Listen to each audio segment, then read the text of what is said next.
At midnight on October the 4th, as the Dongnaeng 2s and 3s and S-500s, as well as other additional hard-kill anti-satellite weapons had struck America's military satellites, as well as also the cyber attack completely crippling anything connected to the internet within the country, the PLA forces of the coalition, as well as their Russian brethren, had since been conducting their Sino-Russian naval drills off of both coasts of the country as a screen for the coming invasion. As by this point in time, on October the 4th, even leading up to it, moments before the invasion was to kick off, scores of coalition aircraft were already airborne and well on their way to their various targets, and this included along the Gulf of Mexico, as Russian VVS and Chinese PLAAF aircraft had already long since departed their installations to fly the relatively short distance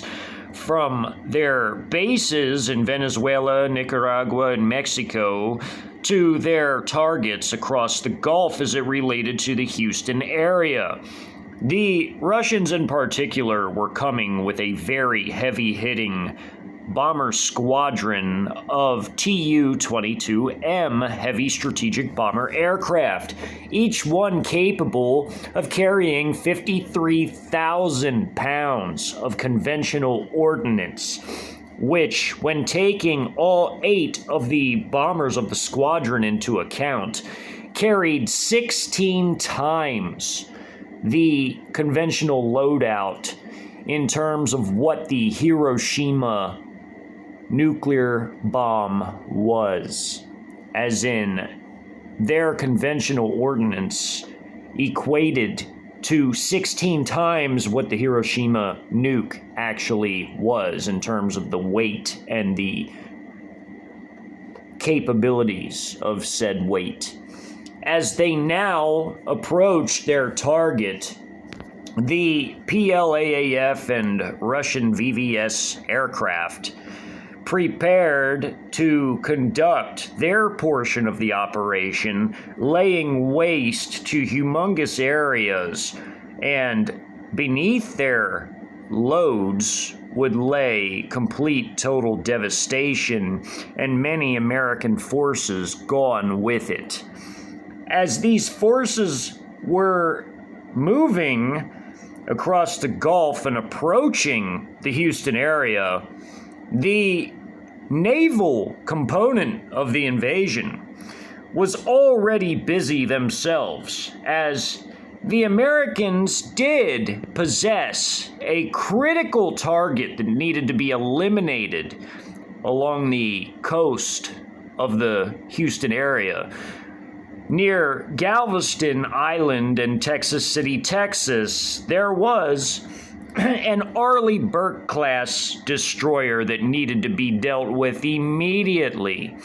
The Russian Su-27s in particular, of the Su-27 squadron to be operating in this area, earmarked specifically for this battle space, had a few of its aircraft fitted with the Khibiny system, which was a very powerful electronic warfare system indeed, and was fully capable of isolating and jamming enemy radio and radar signals, as it was fully capable of using targeted electromagnetic jamming frequencies against enemy electronic targets. And this would include the Arleigh-Burke Class Destroyer, among other things, operating within this particular area. As the American Navy and Coast Guard, and even some of their paramilitary elements, which included the Port Authority and others, had a token force defending the Texas City, Texas port area. The PLAN Marines, in particular, of the 1st PLAN Marine Brigade, although the 6th would be landing further up the coast, and its nearest battalions of the 6th PLAN Marines would be just under 100 miles away from the fighting in Houston. The 1st PLAN Marine Brigade would be unloading ashore with its LCACs, which were the vessels that essentially ferried the forces from their Type 075 helicopter carrier to the coast. They would be dropping off their reconnaissance battalion in multiple trips as they would move in and establish a bridgehead, along with also troops from their air assault battalion, as they would be ferried from the deck of the helo carrier and dropped off bit by bit to assist the beach landing forces of the recon battalion in widening out the bridgehead. And as all of this would be occurring, with the electronic jamming and all, the PLAN submarines and surface combatants in the form of the Type 055s, the stealth cruisers, the Renhai Class ships, would be firing their missiles in support of all of the activities going on along the coast and deeper inland, as the subs in particular would be firing in support of the battle going on a bit to the southwest, as Group Armies 15 through 20 would be crossing the border at the McGowan battle, and they would be firing in support of that as well as the Houston battle, as these 4 subs, these Type 039As, were fully capable of firing the YJ-18B submarine-launched cruise missiles, which were supersonic, not hypersonic, but they broke the sound barrier. And these were very fast and very destructive cruise missiles. The surface combatants could fire the CJ-10 land attack cruise missiles, and they had 112 missile cells compared to the 96 of the Arleigh-Burke class, which could fire different missiles of its own. As the Arleigh-Burke had the Aegis system, the Chinese had the latest version of their Dragon Eye system, which was essentially like the PLAN's equivalent of what the Aegis system was, insofar as a system that allowed them to track and engage multiple different targets in multiple different domains, whether it was land, sea, or air, all at the same time. And the latest version of this system was on the Type 055 Renhai class. And these vessels, equipped with their HQQ-9 surface-to-air missiles, would also be providing a layer of air defense for the PLAN Marines, who would be landing on the coast in Texas City, Texas, right across the sound from Galveston Island,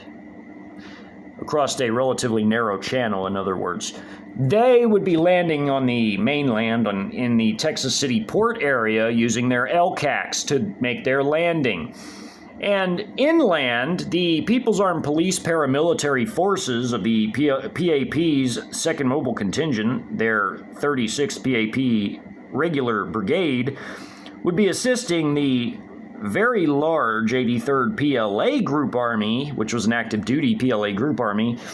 in conducting the operations in the metro area proper, although the Houston metro area was very large and went well beyond the 15 by 15 mile area depicted. As the invasion got underway within the Houston battle,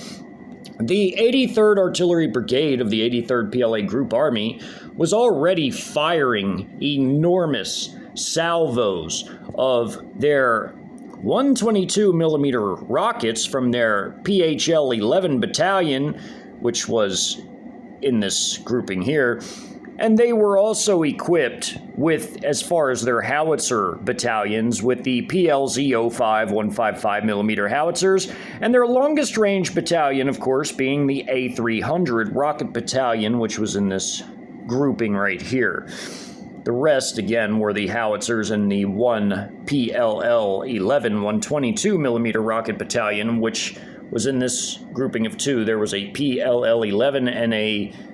PLZ-05 155mm battalion in this grouping here from the 83rd. They were already firing enormous salvos of both 155 shells,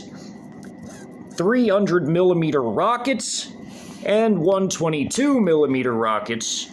as such. The howitzers, the PLZ-05s, were self-propelled howitzers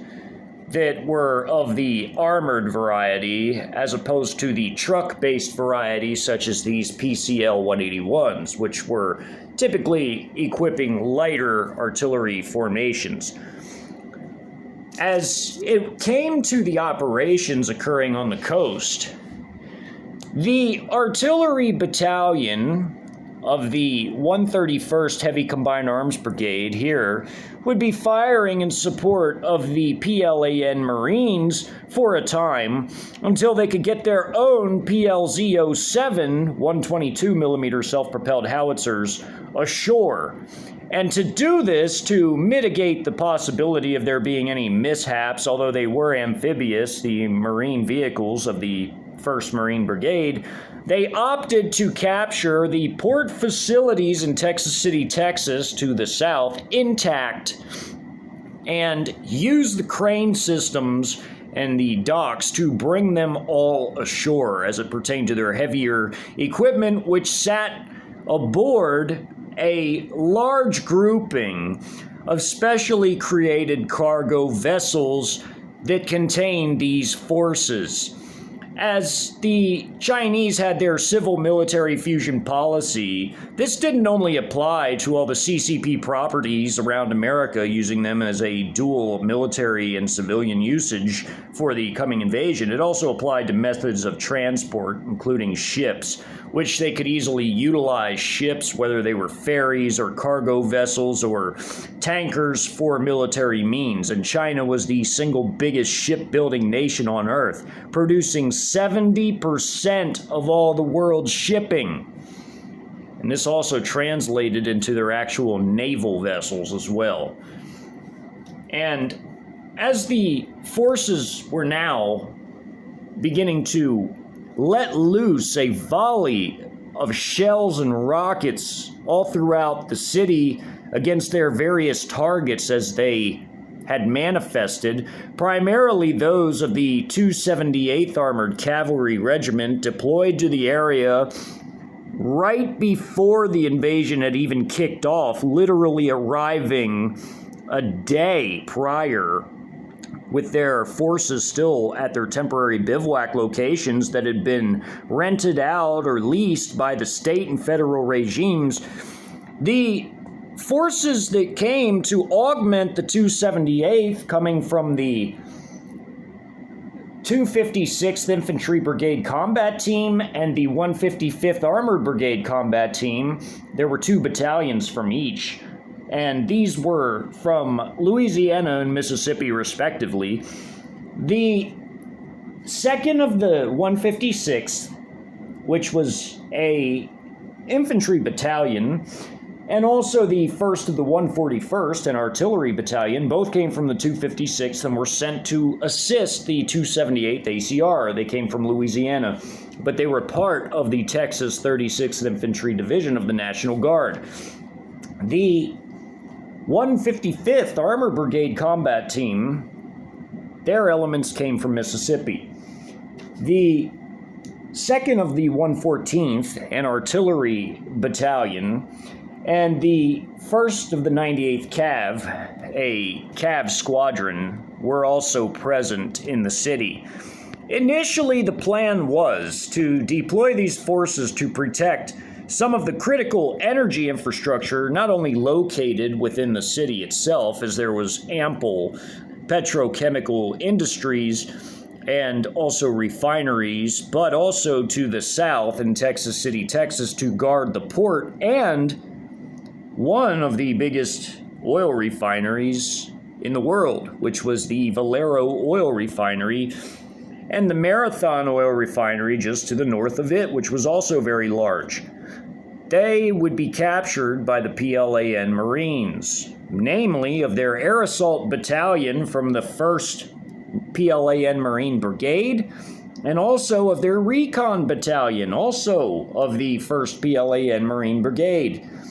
with their heavier forces being offloaded from their specially constructed cargo vessels, as the bridgehead would be seized and widened by these lighter forces from their brigade,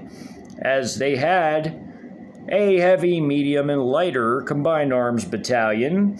and they also had an artillery battalion, they had an air defense battalion, and they had 2 different types of support battalions, a service and a combat support battalion, as well as their headquarters company, which would remain offshore and within their command vessel to conduct the operation and command it from there, until eventually they too would land ashore and establish a new command post once they did. For the time being, the PLAN vessels, the Song-class subs, and the Renhai Class Cruisers would be conducting the bombardment as well as the destruction of the American Coast Guard vessels, as well as the naval vessel in the form of the Arleigh-Burke Class Destroyer, which would have been America's main form of air defense within this particular region, because there were no air defense forces as part of this National Guard component deployed to the Houston area. Hence, they would be relying upon the Navy, but the Navy would end up being jammed and then destroyed by the coalition forces, as a myriad of anti-ship missiles would slam into the Arleigh-Burke ship, as well as torpedoes hitting one of the cutters in the form of 533 millimeter torpedoes, and also anti-ship missiles hitting one of the others, one of the Sentry-class cutters, as there were 3 Sentry-class cutters and a Legend-class cutter, which was the largest of the Coast Guard cutters, which had the heaviest weapons aboard, with a 57 millimeter main gun, which was actually pretty large, especially for a Coast Guard ship. But the Legend-class would end up being sunk by the Yousun Deep Sea Kamikaze drone, basically the first of its kind, as it was designed to destroy American submarines, but it could also be used against surface combatants as well. So it had that dual purpose insofar as it pertained to the Yousun. It was a revolutionary new type of kamikaze sea drone, as there had already been surface kamikaze drones for some time, but the Yousun was a deep sea kamikaze drone, made to go after subs or surface combatants. As the combat was already becoming very savage, as the Russian electronic jamming assets on the Su-27s that were equipped with such, essentially 2 out of the Su-27 squadron with a very wide range that would cover essentially the entire battle space, the bombers would be able to come in along with the PLAAF aircraft without any threat from the Arleigh-Burke class ship, while the PLAN vessels could sink it with their anti-ship missiles, as the Renhai class and the Song class subs, the Renhai destroyers and Song class subs, or the cruisers rather, would be firing off their different cruise and anti-ship missiles, and even in the case of the Renhai class, they would be knocking down 2 American helos with their HHQ-9 air defense missiles, which were the C version of the HQ-9B, which was the land-based long-range Chinese air defense missile system, which could also track and engage multiple targets at the same time. As the combat occurring on the map was being handled by the paramilitary and army elements of the PLA, of their 83rd Group Army, the battle being conducted to the south and off the Houston area, main metro area map, was occurring in a span of Texas City, Texas, that was a 3.5 mile from east to west by 3 mile north to south area. As at midnight, the moving aircraft from the coalition coming from across the Gulf had by now begun to reach their target area of the Houston battle space. And by this point, salvo after salvo of cruise missiles was beginning to be fired as the Sino-Russian naval drills that were already occurring off of both coasts went hot. As there weren't only just the 4 Renhai class and 4 Song class subs operating in the area, there was also a Type 901 fast replenishment vessel which would bring in additional missiles to be reloaded on the attacking vessels after they had expended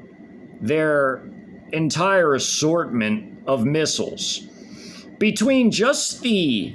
4 Renhai Class Cruisers alone, with each having 112 missile cells, that essentially meant that they had 448 different types of missiles between them alone. And the Song class subs could likewise, between 4, carry dozens of cruise missiles in addition to their loadout of torpedoes. One of the Song class subs would move in between Galveston Island and the Texas proper coast where Texas City, Texas was, this being the port area in Texas City, Texas, here. This is I-45, where it begins in Galveston and continues to Houston and beyond. This is the bridge. The bridge being a bridge that was essentially 55 meters in height, which meant that nearly all ships could pass safely beneath it. And the ships present in this particular area were essentially at their highest 116 feet, so they could easily pass beneath. So essentially at the point of this initial phase of the operation, the very large Valero oil refinery would be the first to be captured, followed by the Marathon oil refinery just to the north of it along this portion of Texas City, Texas. As the city had its civil area where they had their standard residential areas and businesses and commercial zones, but they also had a zone for their port facilities as well as their massive oil refineries that were to the north of I-45. There's, of course, ample rail tracks running through this area as the cargo offloaded from the vessels would be stored here in the port and then loaded up on trains from these different areas and carried out of the port. When the LCACs landed, they were landing with the elements of the PLAN 1st Marine Brigade's Recon Battalion, which was primarily equipped with the Lynx, or VP-4, lightly armored all-terrain vehicle, which was a 4x2 vehicle, or 8-wheeled. And within it, it could fit the greater part of a squad. Could fit at its maximum occupancy about 8 troops. As the Recon Battalion was a relatively light force, as the LCACs, and these were very light vehicles, these were essentially like an equivalent almost of the utility that a up-armored Humvee would have. And mounted atop of it was a remote-controlled Gatling 12.7mm Jiangxi CS/LM5 machine gun turret. And while the other vehicles, such as the non-armored recon all-terrain vehicles, had the W-85 that could be fired from a soldier standing in the back, or a Marine rather, they also could carry heavy firepower. And these are the PLAN Marines storming ashore on the rocky shore by the port, as this was like a seawall area that they were running and charging up against, as they had just been dropped off by an LCAC. And these are the helos, the Z9WAs, which were attack helicopter versions of the Z9, and these were operated by the PLAN Marines of their Air Assault Battalion to give support to the Z-18 cargo helos that would drop off the actual Air Assault Marines when they inserted them into their LZ, or their landing zone. And the Air Assault Battalion and the Recon Battalion were very light troops, and they would be the first to go in hot and seize control of the port facilities, as they did not have any dedicated combat drone sections with the TEL-based CH-901 systems. They did have the single-tube version that was operated by specially trained PLAN Marines to fire from a single tube, similar to what occurred at the McAllen battle when there were fifth column elements like the Chinese MSS intelligence operatives and saboteurs that had fired a few in support of their attacking forces from within inside of the country already. As these forces stormed ashore, they would widen out their bridgehead as they gradually made return trips with troops, including with their Lynx all-terrain vehicles equipped with the full-on armored kit, which would protect them from small arms ammunition at the very minimum, and possibly in the front where the armor was a bit thicker from slightly heavier weapons. But the Jiangxi CS/LM5 was a very powerful Gatling 12.7mm turret, and could lay down a lot of heavy firepower on enemy targets. This is the port facility.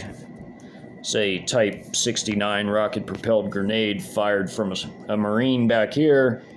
It's troops moving up in formation on either side of their vehicle. There's more on the other side of this Lynx here, this armored Lynx all-terrain vehicle. And these could carry about 8 troops at the most, but it would be a tight fit, but they could do it, which was the greater part of a squad. Here are the container areas of the port, cranes, one of their quadcopter squad-level recon drones.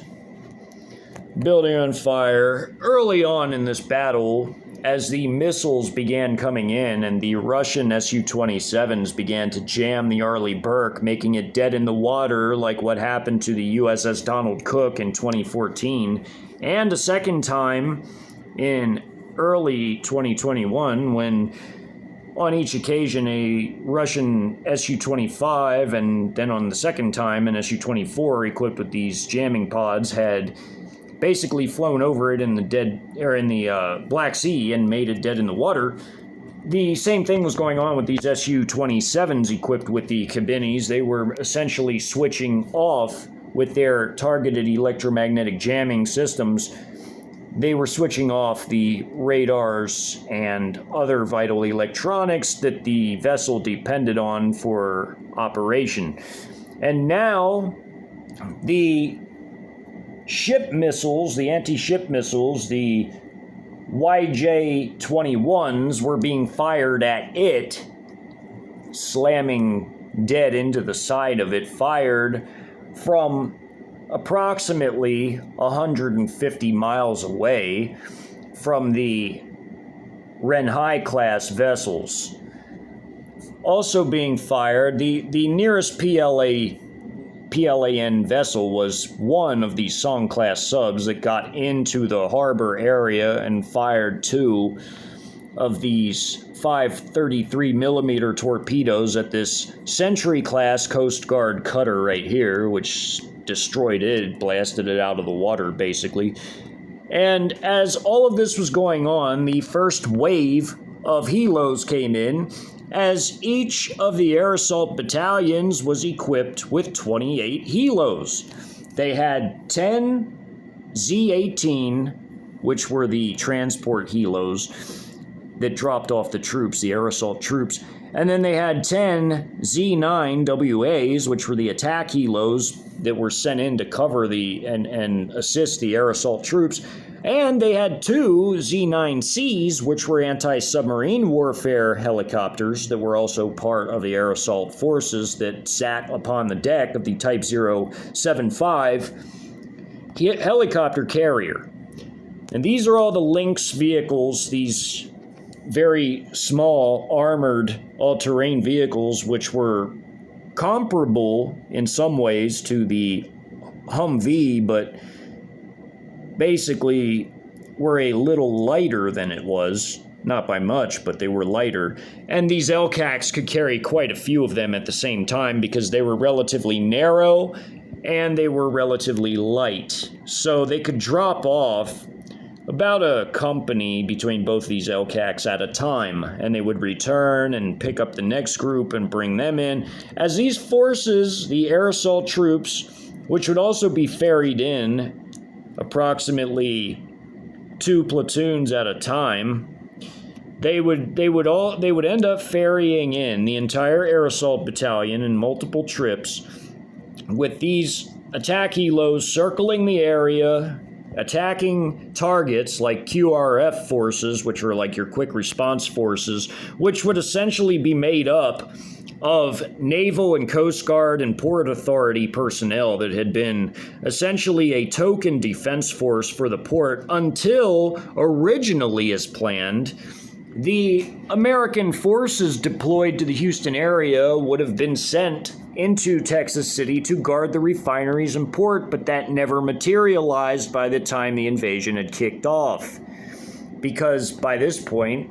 in the South, the PLAN Marines and vessels of the PLAN, as well as the aircraft of the coalition, the Russian VVS and the Chinese PLAAF, were already moving into the area, including with the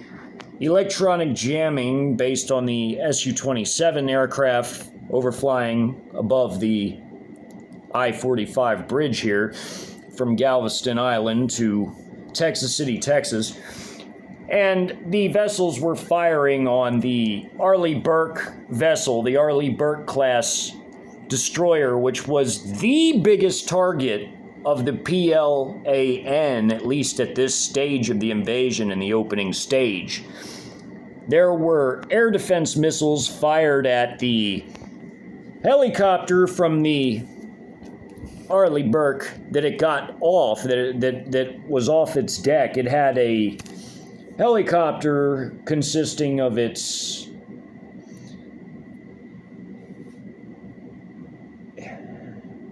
there was a Dolphin helicopter from the Legend class Coast Guard cutter, and then there was the MH-60R Seahawk from the Arleigh-Burke. So up here was the Dolphin class, the Dolphin helicopter coming from the Legend class cutter from the Coast Guard, which is being hit by an HHQ-9 air defense missile, which is this. Then, of course, over here, there was the anti-submarine warfare helicopter, the Seahawk, the MH-60R, which was being hit by another HHQ-9 fired from another of the Renhai Class vessels. And there were also a myriad of land attack CJ-10s being fired at targets, as well as YJ-18Bs fired from the other submarines, not this one because it's firing torpedoes at this cutter, but the others that are a bit further off the coast, firing in support of the operations occurring on land, with one cruise missile already having had impacted right here by the highway, just off the highway, where these Port Authority buildings are, which were being used as staging areas for the Naval Defense Forces and also Coast Guard forces and the Port Authority paramilitary troops that had been assigned to basically guard the port area until their heavier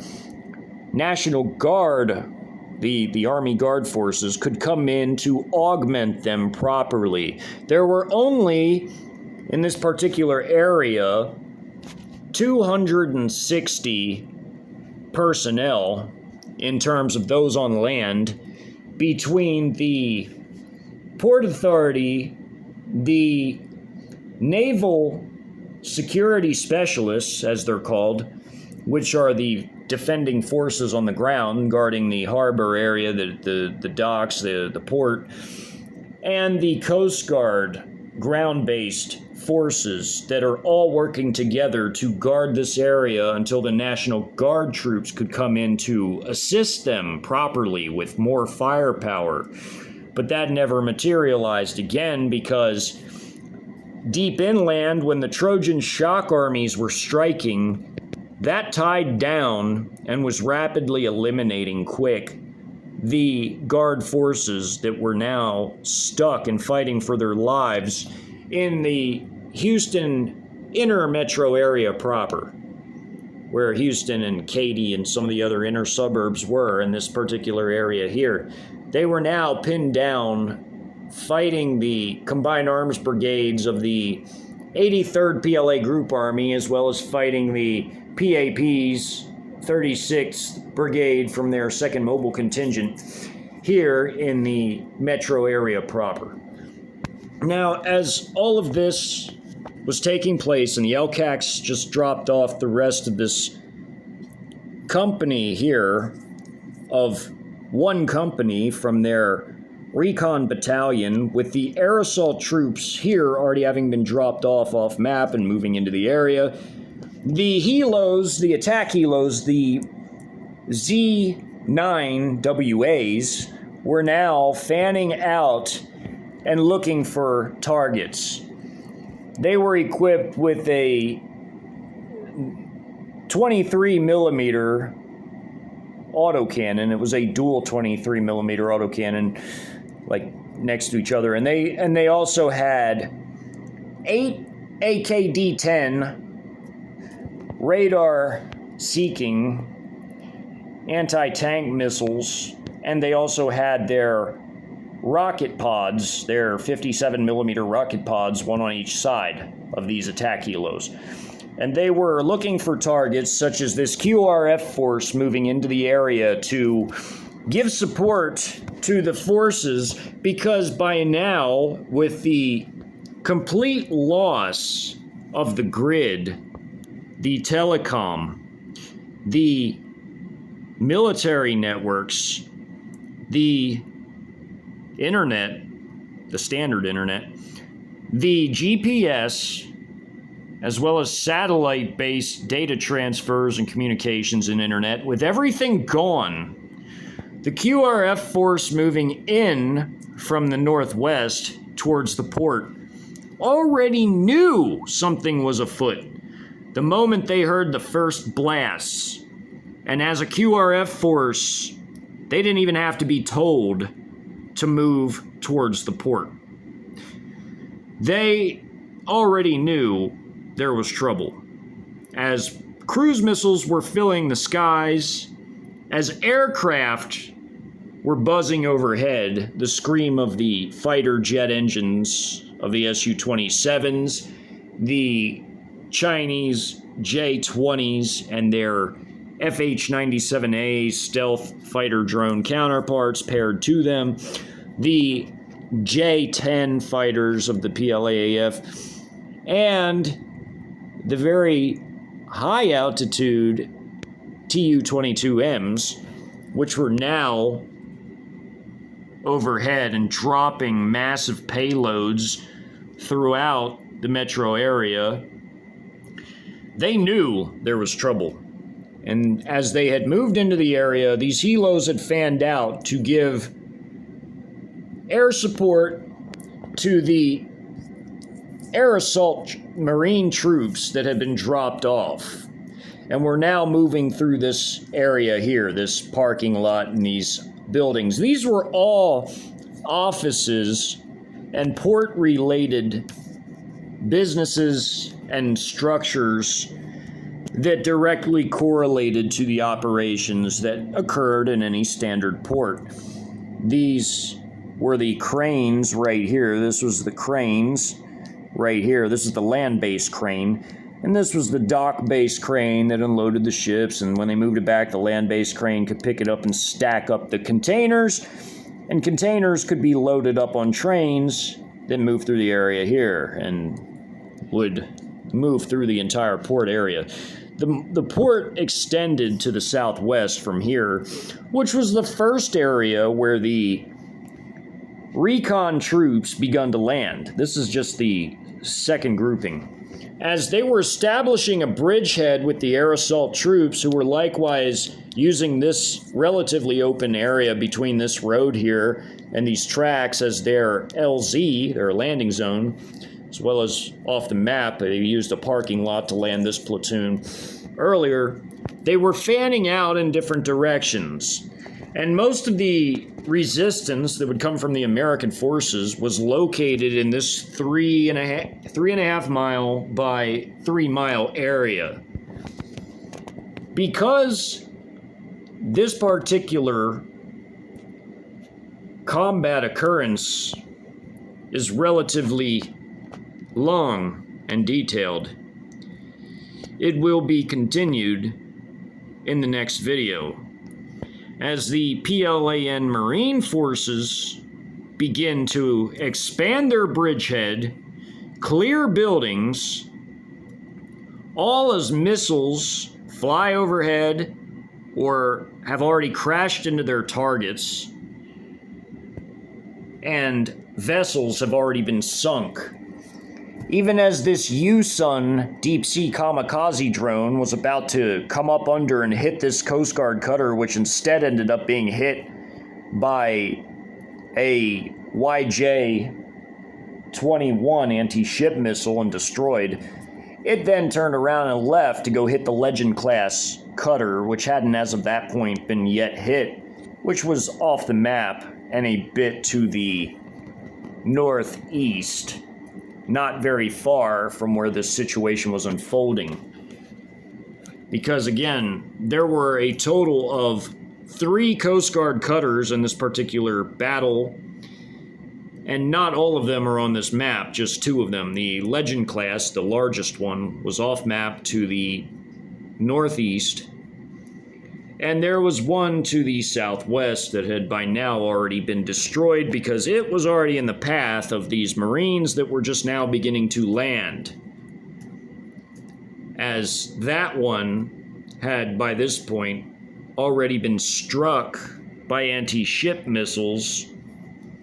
and this sub was now coming in to patrol the harbor area. It sunk this other cutter, not even giving it a chance to respond once these forces began moving into this particular area, and these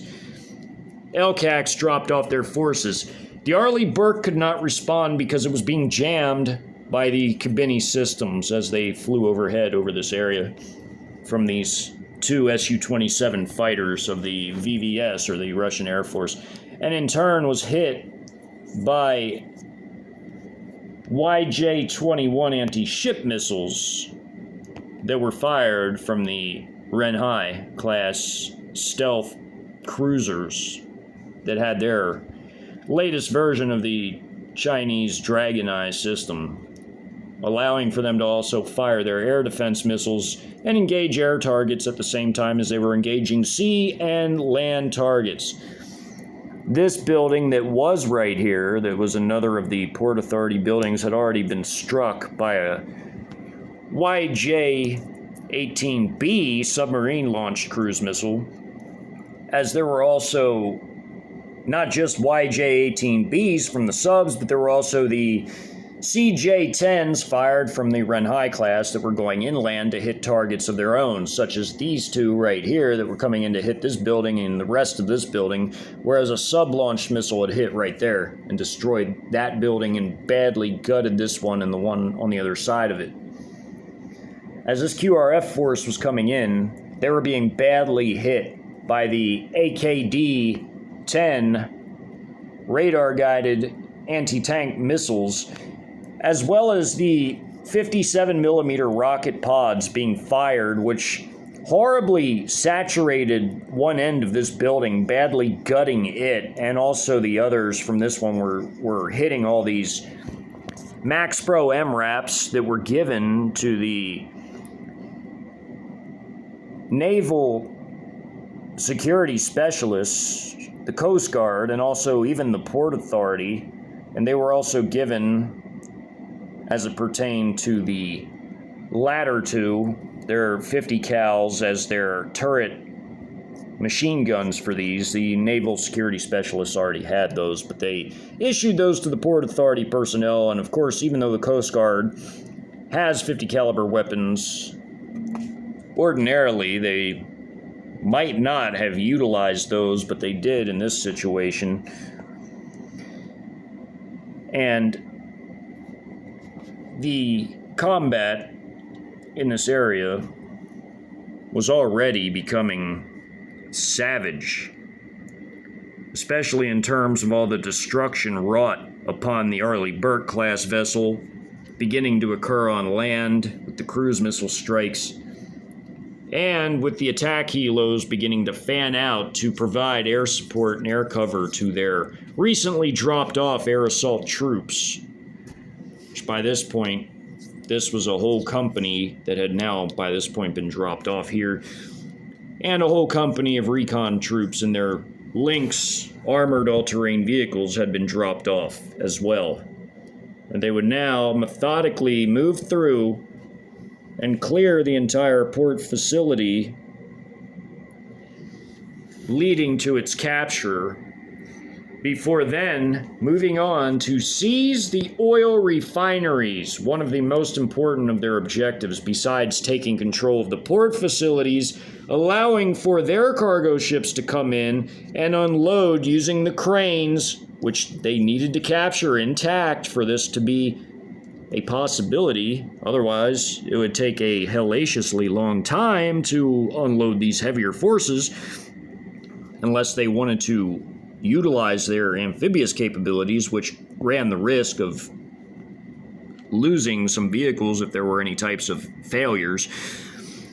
They wanted to capture these intact, and they would do so. But that will be explored in the next video of this hypothetical fourth generation warfare invasion documentary series, this sub-series of the Houston battle. Texas City, Texas, and Galveston Island to the southeast was the outermost suburbs that were off the city proper map, the metro area proper map, and to the south and slightly east of this particular area, where there was already now savage combat here occurring at the exact same time that this had jumped off. That the initial landings were occurring, cruise missiles flying, torpedoes fired, air defense missiles fired, and coalition aircraft passing overhead, including those equipped with the Khibiny EW systems. And the sinking of the only potential air defense assets in this particular region that could have assisted the National Guard troops, who also could have assisted themselves in defending the port area had they had the time to get to it, but they did not, because now they were trapped in the fighting going on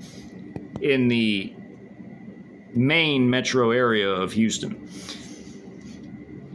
There were also anti-ballistic missiles aboard this ship, yet another reason why it was such a high priority to destroy, because the PLA's strategic missile forces, primarily from the 616th Strategic Missile Forces Brigade in eastern Texas, would indeed be firing some of their tactical ballistic missiles into this area in support of the Houston battle. This is a very large battle in terms of all the combat actions. Although it was relatively short, all things considered, there's a lot of activity, and all of it will be covered in detail, with the rest of the Texas City, Texas battle in the next video.